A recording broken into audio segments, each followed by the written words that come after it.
Hello, Candace. Not you again. Me again. Remember our last oil change? Ugh. Your boyfriend said he knew a guy who knew a guy. None of those guys knew what they were doing, including you, Todd.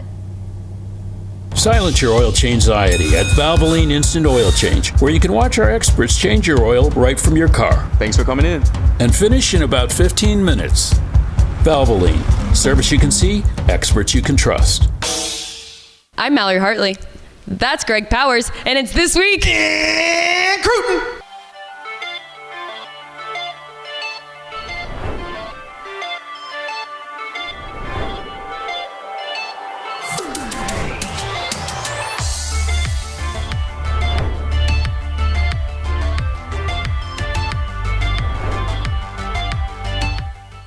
It's This Week in Recruiting, presented by our good friends at Chicken Express.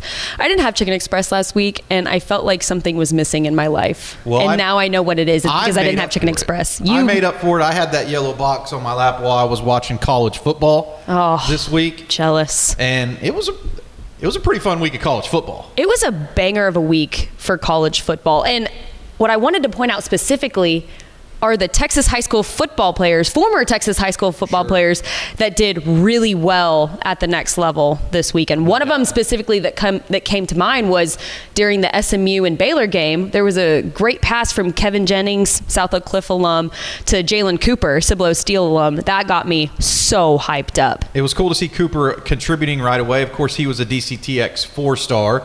And also on the other sidelines, Baylor had a furious comeback. Sawyer Robertson, also a DCTX 4-star, looking really good out of the gate. But, I mean, DeCorian Moore played extremely well. I was impressed by Riley Pettijohn at Ohio State. He was balling. Peyton Pierce, of course, joins him on the linebacking cores there. But DeCorian Moore. Can I one-up you on that? Yeah. How about Brennan Thompson? Brennan Thompson, walk-off. It was basically a walk-off. Yeah, he at the Mississippi State game, if you guys didn't see it, they take down Arizona State, the number 12th ranked team in the nation, at home.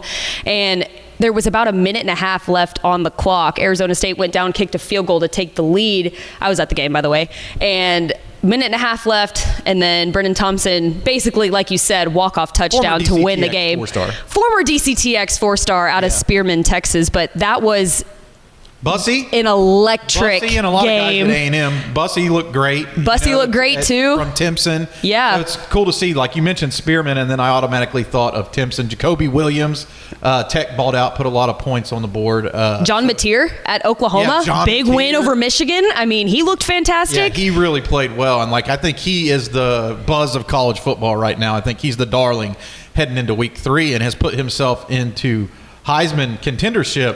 After that Michigan win. That was a huge win for OU, who's trying to make their statement underneath the Brent Venables. So yeah, it was a fun week, and I had that chicken-y box on my lap. I got the gravy on my pinky finger. I was dunking it with the chicken in the roll. That's my favorite thing. That's the way I eat it, with a little bit of serendipity salt. You have to add the serendipity sauce in there. It was a good weekend of college football, and sounds like your weekend was even better because you got to add Chicken Express to your plate there. But anyways, we're so blessed to have Chicken Express as our sponsor of our favorite segment this week in recruiting. Should we get right into it? Let's do it. It's going to be a fun week. We'll start off with our prospects on the rise, because we have 2 this week. You cheated this week, but how can you not? How can you not? We're going to go out to South Oak Cliff and talk about their pair of running backs in Mikail Trotter and Levon Morton. This sock duo, has to be must-see TV right now. We'll start off with Levon Morton. Stands at 5'7", 175 pounds, and holds offers from Air Force, North Dakota, Weber State, and more. 23 carries for 198 yards and a touchdown on the season so far. But he had a massive 78-yard punt return for a touchdown against Duncanville last week, and he trucked a defender in the process of it. Lightning in a bottle. That's how I will describe Levon Morton. I mean, this dude is so fun to watch. And if you'll recall, coming out of the gates, he was a very early contributor at Mesquite Horn, picked up an offer from Arkansas. So there was a lot of big-time schools really on him, and I think there are going to be some schools kicking themselves when they go back and watch the tape. We have consistent breakout players in Texas high school football year over year. Levon Morton has been like a guy, right? Like, he's been a proven commodity, has the go juice, as I like to say. But I think that there are going to be some college teams that are regretting not staying on him throughout his recruitment. I just think he's so fun to watch. Yeah. And I'm going to the Sock Longview game, so I'm going to get eyeballs on some of these guys in person. I'm really excited about that. But I've already watched him play and verified that he can go with my own two eyes in person multiple times. So I just think more colleges ought to get on him. There were times that I was watching their week 1 win over North Shore. And just also keep this in mind when we're talking about these Sock running backs. They played North Shore in 1, and they played Duncanville within a touchdown. The 2 marquee 6A powerhouse in Texas high school football over the last 5 years. And they beat North Shore 41-31, and then had an unbelievable comeback against Duncanville. They were down 29-7 in the third quarter, came all the way back, lost within 1 score. But I mean, to compete with 2 top premier programs at the highest level, at the 6A level in Texas high school football, says a lot about this team. Yeah, and that North Shore game, Morton was taking some of those outside runs, and the camera was like trying to stay on him. He literally blurred the camera. Yeah. Because he was so quick. And he can escape to the outside. And I know you're going to segue us into Trotter, but then I'm going to talk about how their skills complement each other so well. Well, they really do. I mean, the other half of that 1-2 punch there at South Oak Cliff in the backfield is Mikail Trotter, and he's 5'10", 185 pounds, holds offers from Prairie View A&M, Missouri State, Sacramento State, and a couple others. 33 carries for 229 yards and 2 touchdowns on the year so far. He ran for 194 yards and 2 touchdowns, averaging almost 9 yards a carry against North Shore in week 1. Of course, also runs track, so it's a good indication that he's pretty fast too. He's really good, and he was their leading rusher last year. He went for over 1,100 yards, led his team to the state championship game. So I feel like more people should probably have been talking about Trotter heading into this season. And then why I think that they're the perfect duo in Texas high school football this year is because Trotter is a powerful runner in the middle of the field who is very slippery and elusive. Great feet. Like, he can really make people miss in the phone booth. And that sets up Morton so well to, use his speed to get it to the outside, because the defense has got to key in to make sure that they stop Trotter. And then you get a little bit of, quite frankly, a change of pace who can get to the outside. And it's just like a great 1-2 punch. And I say that to not take anything away from Trotter, because he deserves to get mentioned. He's been the workhorse back for them. Like, he's been the guy. Right. And also, Torrin Teague. Torrin Teague's another guy you should be paying attention to, because he's making a ton of plays. And it's weird to say, like, there are 3 under-the-radar offensive stars at a school like Sock, but truly that's the case this year. There are some marquee names, like, going to some big-time programs.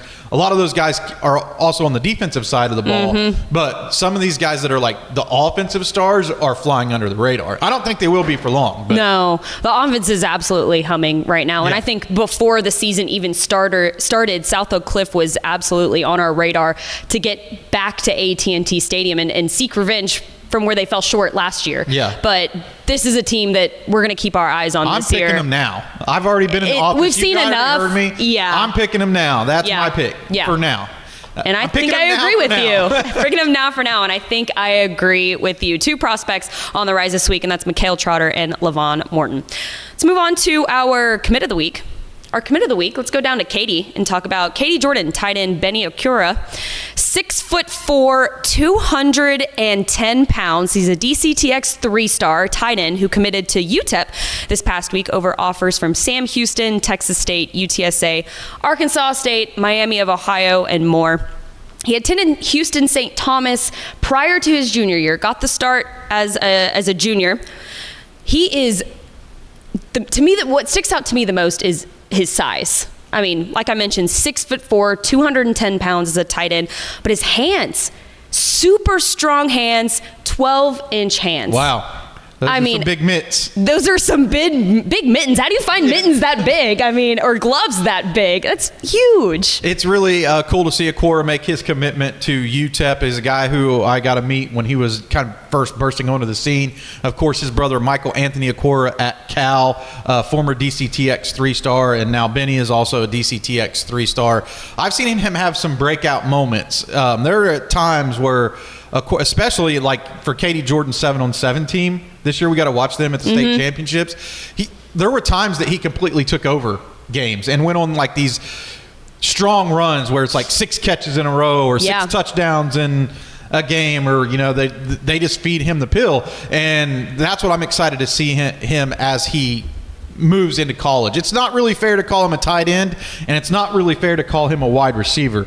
I would just call him a big mismatch problem wherever he lines up. I like him as a flexed out type of guy who puts linebackers in a bad situation to try to lock him down, and that's where his biggest strengths are. And you know what? That was a great call out on his hand size, because that's the biggest strength about his game. If it's in his vicinity and he can get his hands on it, he's probably going to make the catch. Well, and I know for a fact that they were probably looking for a guy who can kind of step up to the plate in the passing game, because if you remember, Andrew Marsh, I've got Katy Jordan. Andrew Marsh. Michigan, he was playing at Michigan. He was playing at Michigan. He was kind of like their star wide receiver there at Katy Jordan last year. Now, like you mentioned, he's on to Michigan. So they were kind of looking for that guy who can kind of step up to the plate and maybe not necessarily fill his shoes as a wide receiver, but a guy that can contribute in the pass catching game. But before we move on, I do want to talk about Sam Houston's recruiting a little, or UTEP's recruiting a little bit. Sure. They have been pulling in guys recently, it feels like, and I know we went more in depth on our Sun City, El Paso recruiting notebook a couple weeks ago, but it feels like Scotty Walden and company, since he's taken over this program, he's been able to pull in guys that they haven't been pulling in recent years. I mean, you look at their 2025 class and now their 2026 class, it's full of just football playing 3-star dudes that can contribute in a big way. Yeah, I agree. And I guess Walden would count him. I got a 5-star quarterback starting for my team too. So they've proven that they can go into the transfer portal and make some waves there. And that's always going to be important for their team continuity, to add these veterans in with these key high school guys. But since Walden has gotten the job at UTEP, I've been extremely excited because they've recruited some of our, favorite players, the guys that we see underneath the Friday Night Lights who star. And that makes it fun as a recruiting analyst to know that some of these guys are going to be having a chance to play at the next level, because the previous staffs were so JUCO heavy that you're losing out on at least 10, 15 Texas high school football players who could have stayed in state. It's great to see those guys stay in state, and the more wins that they produce on the field, the more success they're going to have, and it's going to lead to more opportunities. So when these guys go down to UTEP, they need to make an impact so that this can continue on. Did you watch the NFL game last night? The Vikings and the. Did you see Aaron Jones kind of pop off? UTEP alum Aaron Jones. I did. I will have to say that I helped somebody in my family draft Aaron Jones, and that's a great pick. On their fantasy squad, and they were really nervous until he caught that touchdown pass. Yeah, no, he's a certified dog. I would say certified dog. Commit of the week is Katy Jordan tight end Benny Okwura. Let's round it out with our Underclassman of the week. Our Underclassman of the week is Argyle 2027 wide receiver Julian Caldwell. 6 foot, 170 pounds, closing in on 40 scholarship offers as a junior, the latest being from Oklahoma, of course, following that huge win over Michigan this weekend. I think he was at the game this week. I mean, what a game to have recruits at, by the way. But they offered him, I believe, after the game and after that big win over Michigan, 10 receptions for 263 yards and 4 touchdowns. This was last week in Argyle's win over Midlothian Heritage. And he went for 62, 59, 45, and 35 yards in his 4 touchdowns. Nice. In their game against Midlothian Heritage. 26.3 yards per catch in that game. Insane. It was only a matter of time before Caldwell had this huge, breakout game that everyone's been looking for. You don't get over 35 offers and you're not a dude, right? Like the work that and this is another call out for the work that he did in the offseason.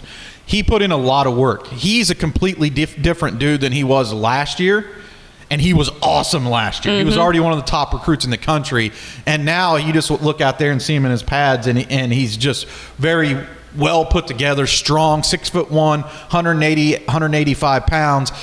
Hands and concentration, I would say, are his calling cards. He can really track the ball well, knows how to high point it, and he's very consistent. You really don't have to worry about him making a ton of mistakes out there. He's going to pretty much get everything that's thrown in his vicinity.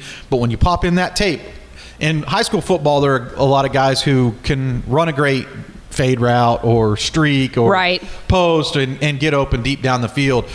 The nuance to his game, to me, is very impressive. He can run the digs. He can run the entire route tree. He's a more complete wide receiver at this stage in the game than guys are often when they still have 2 full years of high school development, really, because he's only played 2 games into his junior season.